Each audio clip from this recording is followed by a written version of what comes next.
디모데 후서를 읽어나가면서 주의 말씀을 받고 있습니다. 2, 3주 쉬었기 때문에 줄거리 기억하시는지 모르겠는데요, 복습하는 의미에서 좀 상기시켜드리면, 이 디모데 후서를 쓴 상황이 어땠다 그랬죠? 이제 바울은 로마 감옥에 지금 투옥되어 있는 상태예요. 석방되기 위해서 1차 변명을 한 것 같은데 소용이 없었어요. 사형 선고가 유효한 상태에서 참수형을 기다리고 있는 상황입니다. 그 상황에서 굉장히 마음에 부담감이 되고 걱정되는 것이 있었는데, 그 이유는 로마 황제들의 핍박으로 인해서 복음 사역자들이 교회를 떠나고 있었어요. 그래서 많은 사람들이 바울을 떠난 상태고, 그런 상황에서 지금 에베소에 있는 믿음의 아들 디모데를 염려하는 마음으로 그를 인커리지하고 말씀의 수호자로, 또 말씀의 전달자로 계속 살아달라는 부탁을 하기 위해서 쓰는 편지예요. 유서 같은 편지, 아니 유서죠. 제일 마지막 바울이 쓰신 그런 서신입니다. 말씀의 수호자와 전달자로 계속 살아달라라는 부탁을 1장에서 하시면서 2장에 와서는요, 여러 가지 그림 언어, 심볼릭한 단어를 사용해서 어떤 정체성을 가지고 어떤 태도로 살아가야 되는지 권면하고 계시는 거예요. 그래서 이 디모데 후서에 지금 바울이 사용하는 그림 언어들을 이렇게 다시 한번 살펴보면서 다시 우리 오늘 본문 말씀으로 돌아오기 원합니다. 첫 번째 사용한 그림 언어가 그리스도의 병사, 너는 예수 그리스도의 좋은 병사로 나와 함께 고난을 받으라. 그리고 병사로 모집한 자는 자기 생활에 묶이는 자가 없다. 그 이유는 대장 되신 분을 기쁘게 하기 위한 것이 삶의 목적이기 때문이다. 이렇게 설명해 주세요. 여기서 얘기하려는 게 뭐예요? 주의 나라의 일꾼으로 부름받은 자들이 어떤 프라이어리티를 가지고 삶을 살아야 되는가, 어떤 가치관을 가지고 삶을 살아야 되는가. 그러니까 예수를 제일 1순위로 놓고 삶을 경영해라 하는 그런 교훈의 말씀을 주신 거고요. 두 번째는 법대로 경계하는 자의 비유입니다. 법대로 경계하라는 말이 율법 잘 지키라는 말 아니라고 그랬죠. 여기서 바울이 얘기하려고 하는 것은 그 당시 그레코 로만 세계에 경계하는 그 선수들은 철저하게 규제된 훈련을 받아야 됐어요. 6개월 이상. 훈련에 대한 말씀이에요. 사실은 철저하게 훈련하라는 거예요. 승리하기 위해서, 승리자의 관을 쓰기 위해서. 세 번째 비유는 수고하는 농부. 수고하는 농부가 먼저 상을 받는 것이 마땅하다 하는 말씀을 통해서는 이 주님 복음 전달자로 살아가는 삶에 많은 고난이 있고 참아야 하는 어떤 그런 인내가 필요하다는 그런 말씀을 하시면서, 그러나 이런 모든 고난과 인내가 상을 위한 것임을 말씀해 주시는 그런 비유라면, 네 번째 비유는 깨끗한 그릇 비유입니다. 큰 집에는 금그릇도 있고 은그릇도 있고 나무 질그릇도 있는데, 주인이 사용하시는 그릇은 어떤 그릇이어야 된다? 어떤 재료로 만든 게 중요한 게 아니라 깨끗한 그릇이어야 된다. 여기서 얘기하는 게 윤리적 삶이에요. 청년의 정욕을 피하고 주님을 기쁨으로 부르는 자들과 함께 의, 평화, 사랑 이런 것들을 추구하면서 도덕적인 삶을 살아라, 이렇게 권면하고 계세요. 오늘 2장 마지막 부분인데요, 23절에서 26절까지 보시면 또 하나의 비유가 나와요. 상징어가 나와요. 종이라는 단어예요. 둘로스. 그레코 로만 월드에서 이 둘로스라는 단어는 문자 그대로 노예예요. 그 당시는 노예가 있었거든요. 자기의 권리를 하나도 행사할 수 없는 주인의 소유된 노예들인데요, 그 당시 노예를 둘로스로 불렀는데, 그 단어를 사용하면서 복음 전달자의 뭔가의 정체성을 다시 리마인드 시켜주시는 거예요. 당신은 주의 종이다, 이렇게. 그러면서 오늘 본 말씀 보니까 말씀의 전달자, 종으로서 어떤 태도로 살아가야 되는지, 무엇을 힘써야 되는지 일러주고 계세요. 근데 이 주의 종이라는 단어는 어떤 상황 속에서 사용하고 있는지 먼저 좀 살펴야 되는데, 23절 보시면 어리석고 무식한 변론을 벌이라, 이에서 다툼이 나는 줄 압니다. 그리스도의 복음과 진리를 수호하면서 전달해야 하는 과정에서 변론, 논쟁 이런 것들에 대한 거예요. 사실 오늘 2장에 보면요, 23절 이전에도 바울이 이 일에 대해서 디모데에게 염려로 말씀한 적이 있어요. 14절에 보시면 너는 그들로 이 일을 기억하게 하여 말다툼을 하지 말라고 하나님 앞에서 엄히 명하라. 이는 유익이 하나도 없고 도리어 듣는 자들을 망하게 함이라. 또 16절에 보면 망령되고 헛된 말을 버리라. 그들은 경건하지 아니하며 점점 나아가나니. 뭔가 지금 에베소 이 디모데 중심으로 이 말 논쟁 때문에 뭔가 이렇게 분란이 일어나고 있었던 것 같아요. 이 상황성을 염두에 두고 너는 주의 종으로서 올바른 태도로 살아라 하시는 말씀을 오늘 본문 말씀을 통해서 또 디모데에게, 우리에게 사도 바울이 말씀하고 계십니다. 말씀을 전달하는 주의 종으로 첫 번째 23절에 보면 뭐라고 얘기하셨다고요? 어리석고 무식한 변론을 버려라 이렇게 말씀하세요. 왜? 설명하시면서 변론에서 다툼이 일어나기 때문이다. 왜 다툼이 일어날까? 변론은 변론이기 때문에. 변론이라는 단어가 speculation입니다. speculation. speculation이 뭐예요? speculative하다, 뭐 생각하다, 상상하다 이런 단어거든요. 예를 드는 게 좋겠는데,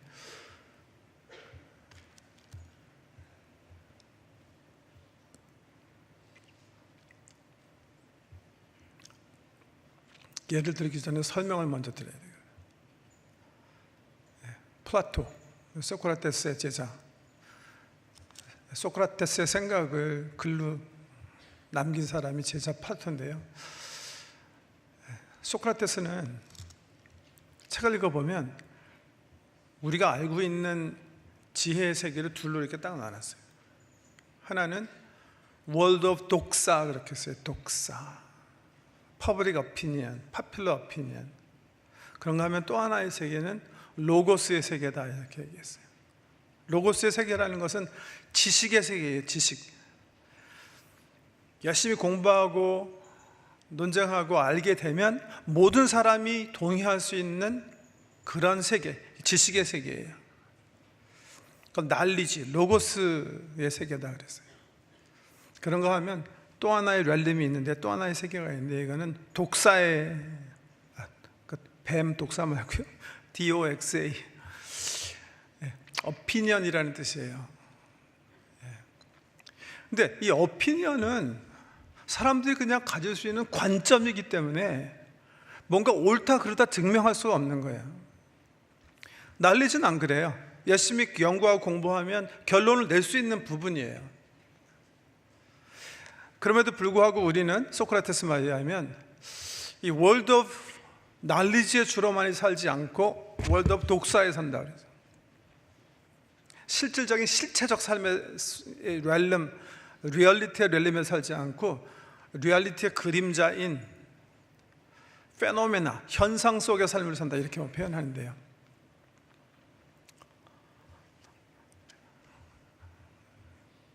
수학 같은 거는 난리지요. 이를테면 2 플러스 2는 5다 이렇게 생각하는 사람도 공부 열심히 하면 4구나 이거 알게 되고 모든 사람이 다 동의할 수 있는 거예요. 사이언티픽 난리지가 그런 속한. 그런데 그렇지 않는 렐름이 있다는 거예요. 일반적인 견해를 그냥 가지고 있기 때문에, 레퍼런스가 없기 때문에 서로 증명할 수 없는, 어그리먼트 이룰 수 없는 그런 것들이 많다는 건데요. 그런 것 중에 예를 들면 지금 우리 동포 사회에 또 우리 교우들 가운데서 가끔 일어나는 일들이죠. 한국의 여러 가지 정치적인 상황에 대한 다른 견해, 독사, 보수와 진보의 갈등, 이런 것들이 왜 있는 거죠? 이거는 뭐 레퍼런스가 사실 없는 거예요. 어떤 사람이 어떤 관점에서 보냐에 따라서 이런 견해 가질 수 있고 저런 견해 가질 수 있어요. 누가 어느 정도 맞을지는 나중에 봐야 하는 거고요. 아니, 나중에 봐도 모르지. 이런 것들을 독사라고 그래요. 독사.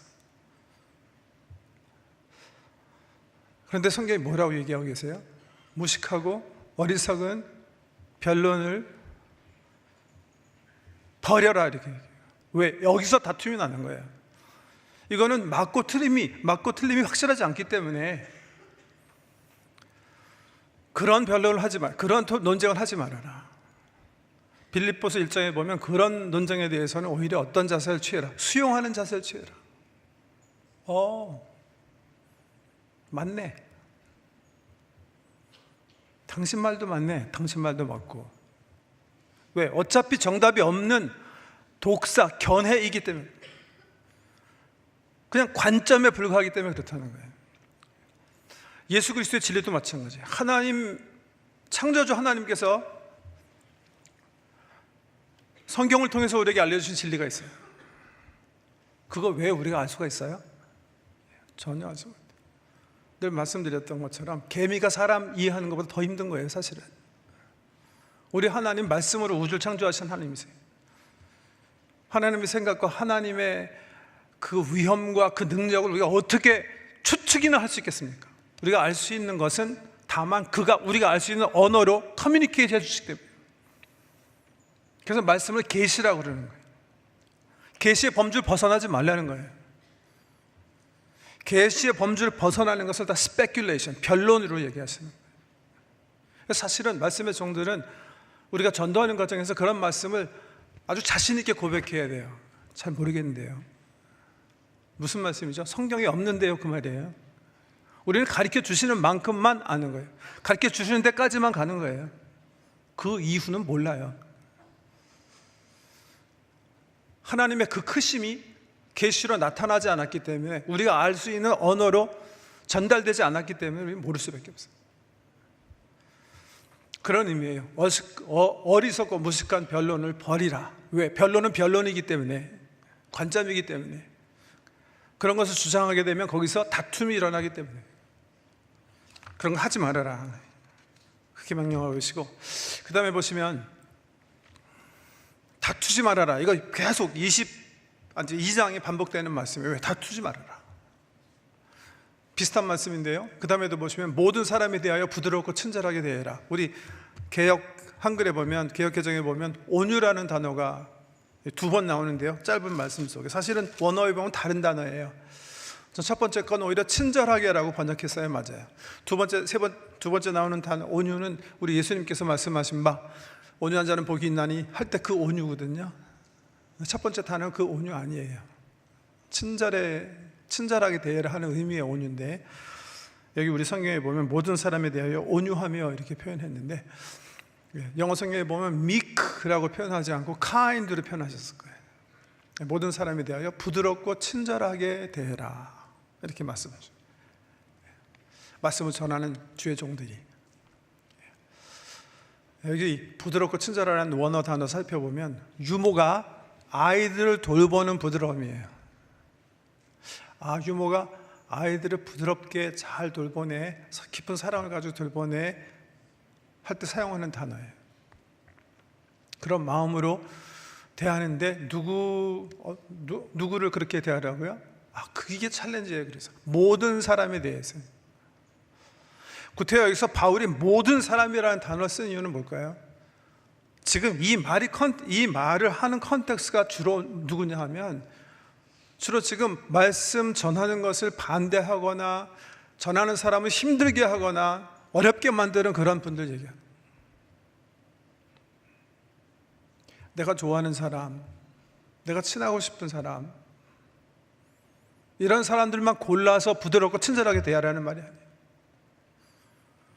내가 주의 종으로 부르심을 받았기 때문에 모든 사람에 대해서 부드럽고 친절하게 대해라. 특별히 너를 힘들게 하고 어렵게 하고 곤란하게 하는 그 분을 그런 마음으로, 마치 유모가 어린아이에게 젖을 먹이고 돌보려는 그 심정으로 대해라, 이렇게 말씀하세요.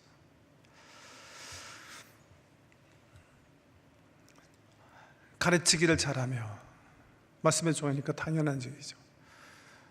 그래서 우리 손장님들은 스스로 말씀을 열심히 공부하시고 묵상하시고 훈련 받으셔야 된다고 생각해요. 그 다음에 24절에 보면 참으라 하는 단어, 이것도 원어 보면 이런 거예요. 악을 원망 없이 견뎌라 할 때 사용하는 단어거든요. 참으라. 그렇기 때문에 이 상황, 이 컨텍스트에서 적용해 보면 어떤 것들이죠? 말씀을 설명하고 전하려고 하는 분들 가운데 불친절이나 적대나 공격이나 이런 것들을 어떻게 해요? 감내하라는 거예요. 참으라. 왜?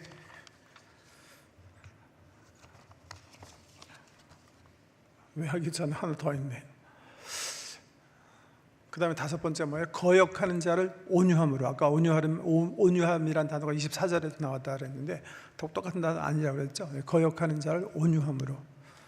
이 온유라는 단어가 성경에 자주 나오는, 우리 예수님께서 나는 온유하고 겸손하니 나에게 배워라 하는 그 단어예요. 또 온유한 자는 복이 있나니 땅을 기업으로 받을 것이라 하는 그 사용할 때 온유라는 단어거든요. 이 원어의 뜻은 길들여진 혹은 다스려진 성품이란 뜻이에요. 그래서 사실은 부드러움보다는 훨씬 더 포괄적인 그런 단어예요. 주님의 종으로 겸손함, 예의, 남에 대한 배려, 부드러움, 이런 길들여진, 정제되어진 그런 성품으로 사역해라 하는 그런 포괄적인 의미가 이 속에 담겨져 있어요.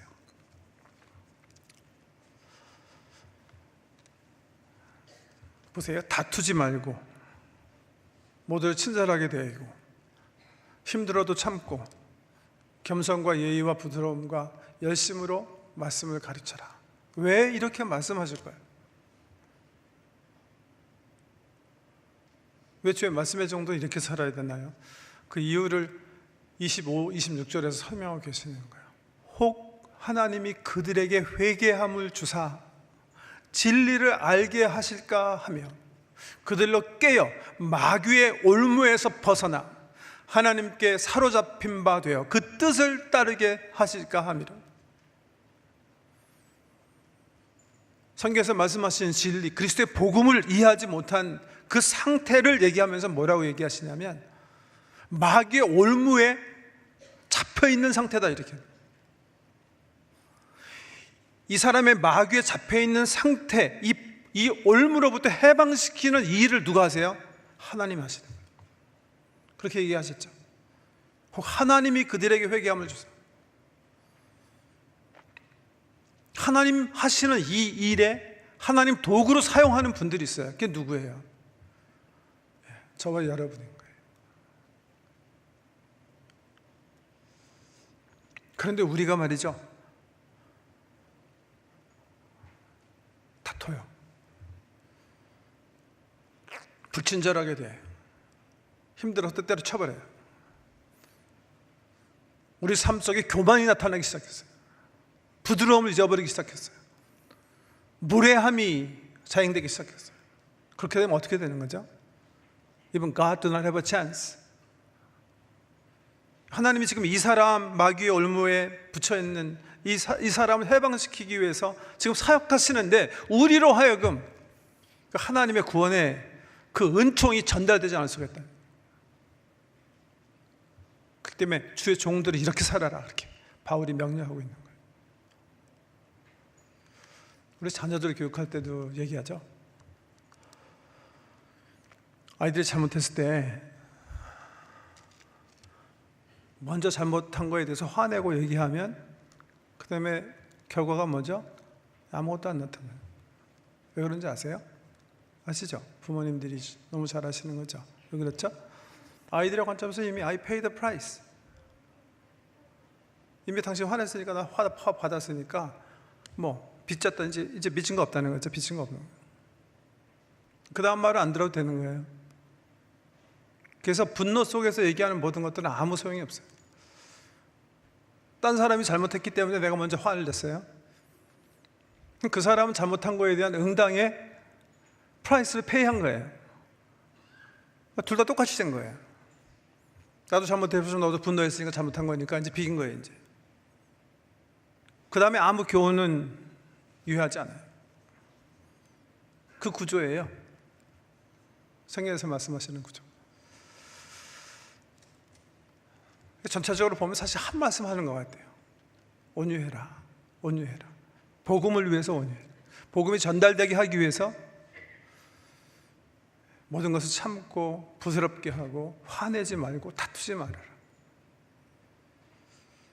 유모가 아이를 돌보듯이 혹 하나님께서 이 사람으로 하여금 하나님의 자녀가 되어 하나님의 잡힌 바 되게 하기 위해서 너는 너의 사역을 감당해라. 이게 바울이 우리에게 주시는 교훈의 말씀이에요. 제 둘째가 이제 대학 마치고 토론토에서 일하다가 밴쿠버에서 일하다가 지금 또 오타와에 가서 일하고 있는데요. 이제 대학 졸업하고 한 6, 7년 일한 것 같아요. 한 7년 일한 것 같은데 제가 물어봤어요. 토론토를 방문했길래 How are you doing? How's your work? 근데 둘째가 이런 말 하더라고요. I feel pretty ironical these days.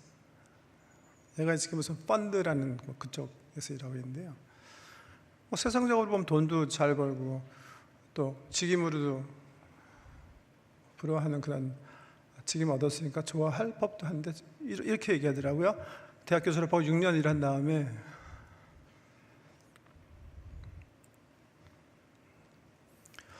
자기는 요즘 가끔 이런 생각이 든대요. 자기가 20여 년 열심히 공부한 게 부자들 더 많이 돈 벌어주기 위해서 공부한 건가?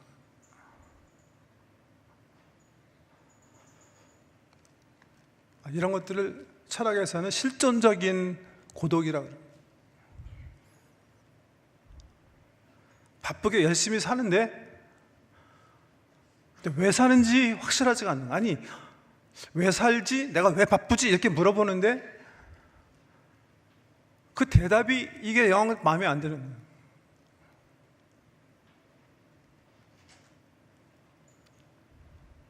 내가 여태까지 계속 공부하고 수고하고 준비한 게 내 인생을 통해서 부자들 더 많이 돈 벌어주기 위해서 한 건가?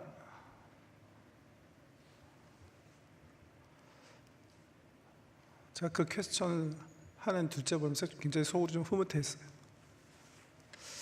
제가 뭐라고 대답했을 것 같아요? 그래, 때려치고 신학해라. 잘 생각했다.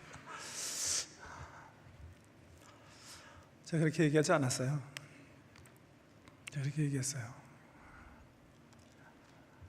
하나님께서 지금 너를 둔 현장에서 왜 너를 주의 종으로 거기에 두셨는지 생각해봐라.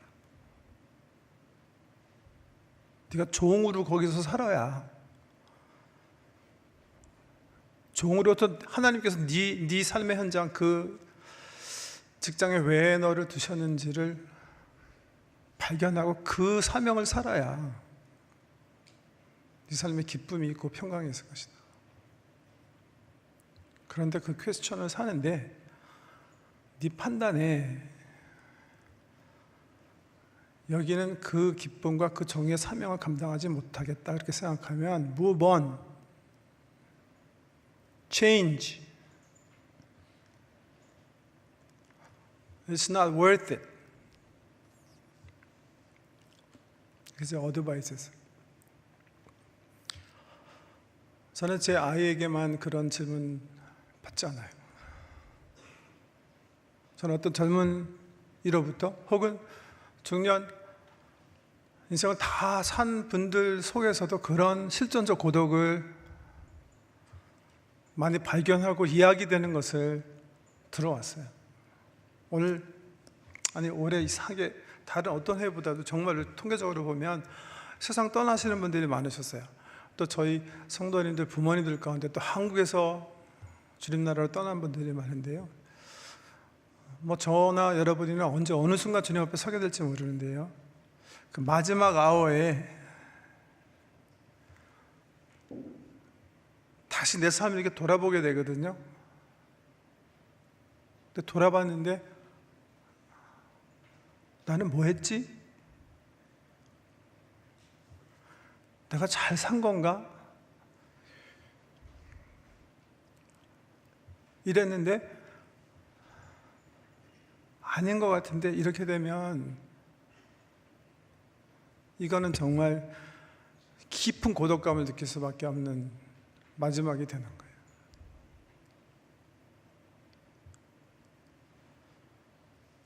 삶에 있어서 누가 내 마스터인가? 어떤 마스터를 위해서 내가 살아왔나? 이 퀘스천은 정말 중요한 퀘스천. 우리의 삶의 의미의 추수를 결정하는 아주 중요한 퀘스천.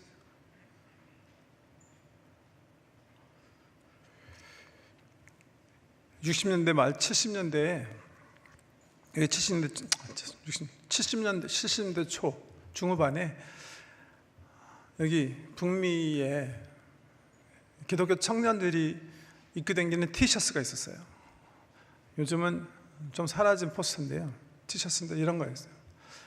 60년대 후반 70년대 초 아직도 히피 문화가 대학 문화과 속에서는 팽배했을 텐데 I'm full for Christ 앞면에 새겨진 글이고요. 뒷면에 보면 Whose fool are you?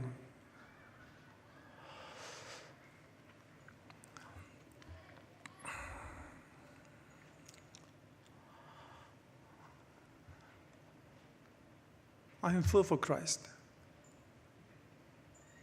Whose fool are you? 저는 마스터에 대한 굉장히 중요한 질문이라고 생각해요. 나는 주의 노예입니다. 주님을 위한 바보로 삽니다. 당신은 누구를 위한 바보인가요? 우리 삶을 돌아보면서 나는 내가 생각해 보니까 돈이 내 마스터였네. 쾌락이 내 마스터였네.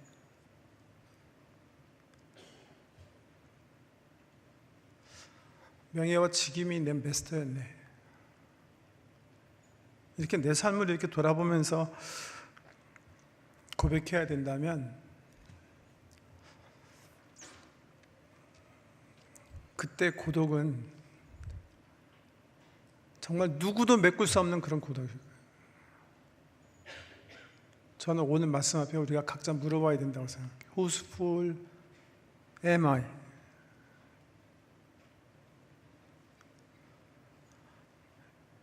하나님 나라, 그분이 우리에게 부탁하신 일, 세상을 위해서 종으로 살아가는 일, 축복이 되는 삶, 이런 삶 속에 진정 우리 삶에 필요한 의미가 담겨 있기 때문에 세상이 주는 쾌락과 영광 때문에 그 콩깍지 먹다가 마지막에 실존적 고난, 외로움, 고독을 되씹는 말년이 되지 않기 위해서라도